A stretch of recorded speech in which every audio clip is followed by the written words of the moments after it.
the dense woods of northeastern Scotland lies the abandoned village of Glenmora. Once a bustling settlement, it was suddenly deserted in 1923 under mysterious circumstances. Legend has it that the town was cursed by a demonic presence, banished centuries ago but accidentally awakened by the villagers. Liam, an adventurous urban explorer, stumbled upon the story of Glenmora while researching haunted sites. Intrigued by the tales of eerie phenomena and unexplained disappearances, he decided to visit the village, camera in hand, to document what he hoped would be his breakthrough exploration. As Liam entered Glenmora, the sky turned unusually dark. The village was eerily silent except for the occasional creak of the old structures swaying in the wind. He set up camp in what looked like the village square, the remnants of a fountain now nothing but rubble. That night, Liam woke to whispers floating through the air. They seemed to be calling his name, pulling him towards the forest at the edge of the town. With his camera recording every step, he followed the voices into the dark woods. The whispers led him to an old church. Its steeple collapsed, its doors gaping open like a dark maw. Inside, the air was thick with the smell of decay. The whispers grew louder, turning into chants. Liam felt a chilling presence, as if something unseen was watching him. In the basement of the church, Liam found an old book bound in black leather, its pages filled with strange symbols and rituals. It seemed to be a tome of dark magic, possibly linked to the demonic curse said to plague Glenmora. As he leafed through the book, a shadow swept across the walls. The temperature dropped, and a visceral fear took hold of him. The shadow materialized into a spectral figure, its eyes burning with malice. It spoke in a voice that reverberated through the church, telling Liam he would never leave. Panicked, Liam ran from the church, the spectral figure in pursuit. He dashed through the crumbling village, dodging falling debris and the reaching arms of ghostly figures that now emerged from the shadows around every corner. Finding himself surrounded, Liam retreated into what used to be the town's inn. The spirits closed in, their faces twisted in anger and despair. It was then he understood that these were the souls of the villagers, trapped by the curse and transformed into demonic entities. Barricading himself inside a room, Liam tried to reason with the spirits, pleading for his release. He offered to return the book, hoping it would appease them.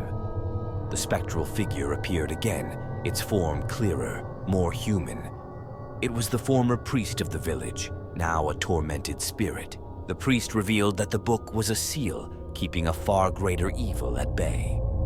By disturbing it, Liam had weakened the seal. The only way to restore it was a sacrifice.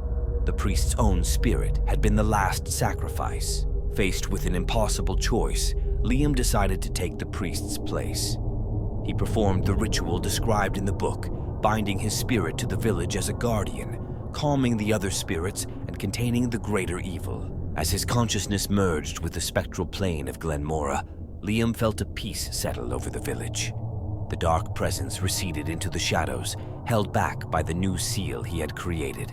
Years later, other explorers would come to Glenmora, drawn by tales of a lone spirit that protected the village. They spoke of a ghostly figure that guided them away from danger, a figure with a camera hanging from its neck. Liam, now a part of Glenmora, watched over the village, ensuring that the demonic forces never rose again. His sacrifice had become a legend, a tale of heroism in the face of unimaginable evil, echoed in the whispers of the wind through the desolate village square.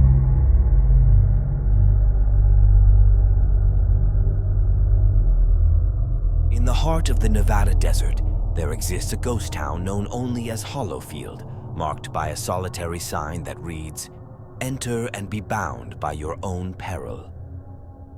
Local lore spoke of it as a town overtaken by demonic forces in the late 19th century, after a series of unexplained massacres wiped out its inhabitants. Sophia, a historian specializing in American ghost towns, had always been fascinated by the legend of Hollowfield. Determined to uncover the truth, she gathered old maps and diary entries from the era and organized an expedition. Sophia and her team set off into the desert, equipped with only their supplies and an insatiable curiosity. As they neared Hollowfield, a sense of unease grew. The air became heavy, and their equipment began to malfunction. They arrived at dusk, the sun setting ominously behind the abandoned structures. The town seemed frozen in time, with personal belongings still inside the houses, as if its residents had vanished into thin air. The team set up camp in the center of town. As night fell, a cold wind swept through Hollowfield, carrying with it the faint sound of screams and the clashing of old church bells, though no such structure was in sight. During her first night, Sophia felt the sensation of being watched. She saw shadows flitting between the buildings, too quick to be caught by the eye. Her recordings picked up whispers, pleading and warning in tones not quite human. In the mayor's residence, Sophia discovered a diary belonging to Esther Ambrose, a resident of Hollowfield.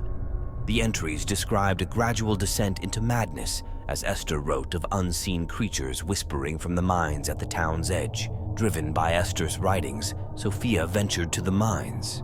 Inside, she found carvings on the walls that resembled demonic figures and incantations, suggesting that the town had unwittingly disturbed something ancient and malevolent. The deeper Sophia explored, the more intense the paranormal activity became. Objects moved on their own, and the air filled with the oppressive sense of dread. She realized that the townsfolk had attempted to summon and control forces beyond their comprehension, which had led to their doom. At the heart of the mine, Sophia encountered a dark, spectral entity.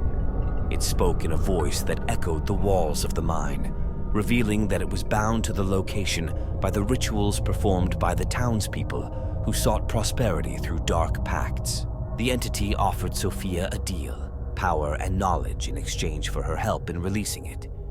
Sophia, realizing the danger it posed to the world, refused and attempted to find a way to further contain it. Using the incantations found in Esther's diary and the carvings in the mine, Sophia performed a ritual to strengthen the seal. The entity fought back with terrifying visions and physical manifestations, trying to break her will. As the ritual neared completion, Sophia understood that it required a personal sacrifice to ensure the entity's containment. She chose to sacrifice her own memories of Hollowfield, ensuring she could never unintentionally weaken the seal. Sophia and her team left Hollowfield. Her memories of the events faded, but her mission was accomplished. The town remained standing, a silent sentinel in the desert, its secrets buried once again. Though she could not recall her actions in Hollowfield, the impact of Sophia's bravery resonated through academic circles.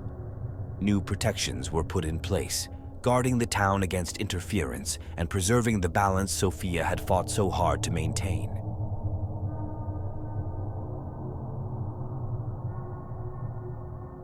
Deep in the Appalachian Mountains, there lies a town not found on any modern map. Known as Silent Hill, it was abandoned in the early 20th century after a catastrophic mine fire that was rumored to have been started by a satanic cult. The town was shrouded in perpetual smog and ash, said to be cursed and inhabited by demons. Eva, an independent filmmaker known for her documentaries on paranormal phenomena, was drawn to the legend of Silent Hill.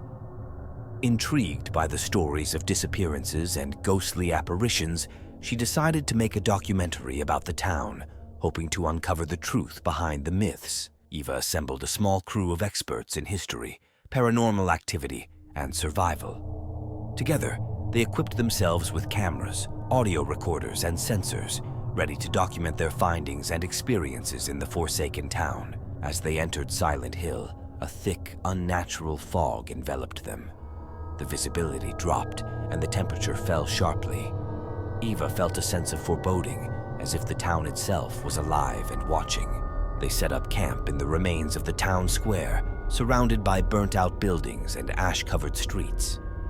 That night, the equipment started picking up strange electromagnetic readings and capturing fleeting images of figures in the fog.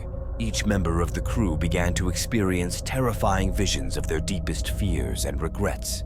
The town seemed to prey on their minds, exposing their insecurities and past traumas through vivid, spectral apparitions. Eva led her team to an old church believed to be the cult's meeting place. Inside, they found an altar with remnants of old symbols and charred bones, suggesting dark rituals had been performed there. Exploring further, they discovered a hidden basement under the church, with walls scorched by fire and filled with inscriptions that told the story of the cult's belief in a demonic savior who would rise from the ashes of the fire they started. The team realized that the cult had cursed the town to be a gateway between the demonic realm and the earth, with the fire intended to cleanse it for their dark savior's arrival. That night, Eva was drawn back to the church by a compelling force. There, she experienced a vision showing the cult's final moments and the horrific consequences of their actions as demonic entities were unleashed upon the town. Determined to end the haunting, Eva found notes in the church detailing a counter-ritual that could seal the gateway. It required elements from the town itself, ashes, bones, and symbols from the church. With her crew's help, Eva performed the ritual within the ruins of the church, using the items as described. The air grew tense, thunder cracked the sky, and the apparitions grew violent, trying to stop them. As the ritual reached its climax, Eva realized that a personal sacrifice was needed to complete it, a willing surrender to the shadows. She chose to sacrifice her ability to leave Silent Hill, binding her spirit to the town as its guardian. With the ritual complete, the fog began to dissipate, and the sun shone on Silent Hill for the first time in decades. The town was quiet, its demonic presence sealed away, guarded by Eva's spirit. Years later, Eva's documentary was found and released posthumously, revealing the truths of Silent Hill. It became a cautionary tale about the dangers of meddling with dark forces and the heroism of those who face them to protect others.